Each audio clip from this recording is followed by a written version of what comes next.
And one of the sauna rooms that we went in was a salt spa, a salt sauna. It looks like this. See?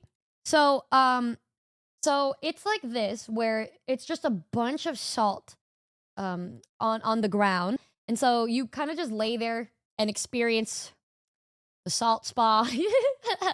So I'm there laying like next to Tara and Bao. Tara's in the middle. I'm on the right. Bao is on the left of Tara. And at one point, it was like me and Bao got curious. And so we started licking the rocks because I was curious to know if it would actually taste like salt. And it did. And it did. And then, like, at one point, like, Bao was just moving around. And she's like moving around and she starts chucking salt rocks at me. She starts chucking rocks at me, and so I start chucking rocks back. I would be licking them and chucking them back at her. It's a miracle I didn't get sick. And then so I tried to chuck one back at her. But as you can tell, it's a big room, meaning you aren't the only people in here. You aren't the only people in here. And so there is this husband and wife right next to us.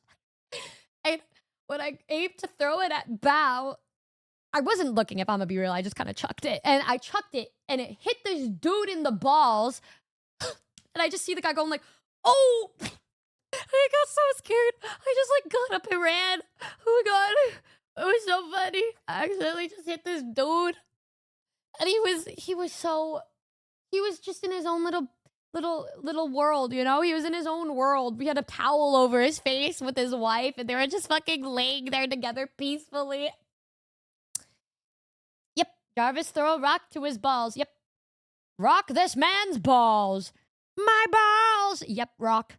Anyways, I accidentally ruined a man's bloodline, but that's okay. Maybe he didn't want kids. Who knows? Val mentioned he said something really funny after. I don't even remember what he said. I didn't even hear anything aside from the before I started freaking out and feeling really bad. But you know what? His ancestors felt it. You know, we did what we could. We did what we could, and You kind of took that choice from him anyway. Oh, well, my bad. My guy is now sterile. Guys, please. You know, I'm sure he's fine. You know, a couple babies gone, whatever. You know, it's like, yeah, yeah. I'm just a lap cat.